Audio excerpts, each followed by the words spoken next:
of musical arrangement, dreaming sugar plums and Tchaikovsky.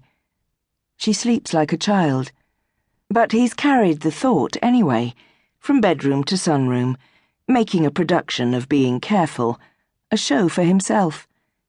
He does this, has always done this since leaving the village, little open-air performances for an audience of one, or for two, him and his cameraman, that silent, invisible cameraman who stole away beside him all those decades ago in the darkness before daybreak, with the ocean beside, and who has followed him every day, everywhere since, quietly filming his life, or the life of the man who he wishes to be and who he left to become.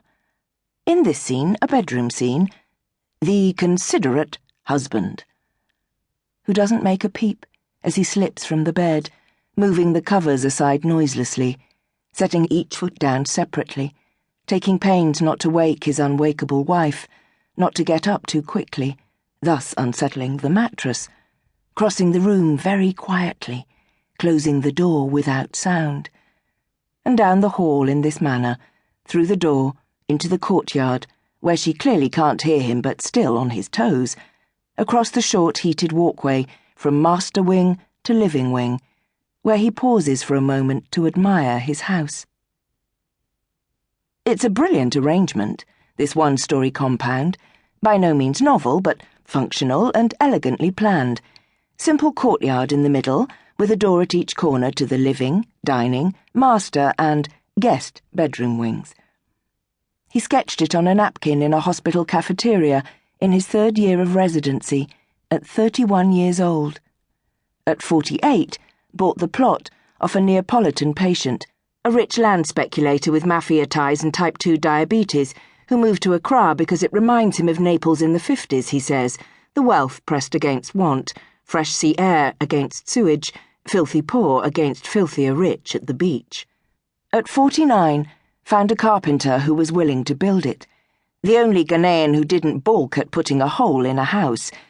The carpenter was 70 with cataracts and a six-pack. He finished in 2 years, working impeccably and alone. At 51, moved his things in, but found it too quiet. At 53, took a second wife. Elegantly planned. Now he stops at the top of the square between doorways, where the blueprint is obvious, where he can see the design, and considers it as the painter must consider the painting, or the mother the newborn, with confusion and awe, that this thing which sprang to life there inside the mind or body has made it here to the outside, a life of its own.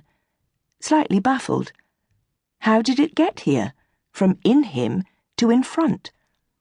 Of course he knows. With the proper application of the appropriate instruments, it's the same for the painter, the mother, the amateur architect. But still, it's a wonder to look at. His house. His beautiful, functional, elegant house, which appeared to him whole, the whole ethos, in an instant, like a fertilized zygote spinning inexplicably out of darkness in possession of an entire genetic code, an entire logic. The 4 quadrants, a nod to symmetry, to his training days, to graph paper, to the compass, perpetual journey, perpetual return, etc., etc. A grey courtyard, not green, polished rock, slabs of slate, treated concrete, a kind of rebuttal to the tropics, to home. So a homeland reimagined, all the lines clean and straight, nothing lush, soft or verdant. In one instant, all there, now here.